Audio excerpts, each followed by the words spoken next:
আছে,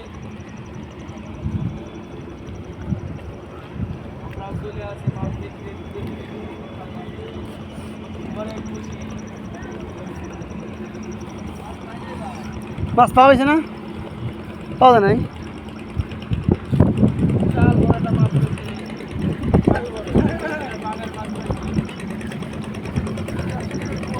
তো এরা খেয়াও দিয়ে হাইরা মাছ এইভাবে নিয়ে আসছে বেচার জন্য। মাঝে ভাই কয় খাওয়া দিলেন দিনভর? 200 মাছ পান নাই? মাছ খারাপ না, ভালোই তো হয়েছে আজকে দিনভর। আমার তো সবাই ভালো পাইছি। হ্যাঁ চাকরি এটা কি জাল কয়? চাক্কা জাল। হ্যাঁ চাক্কা জাল বেশি মাছ।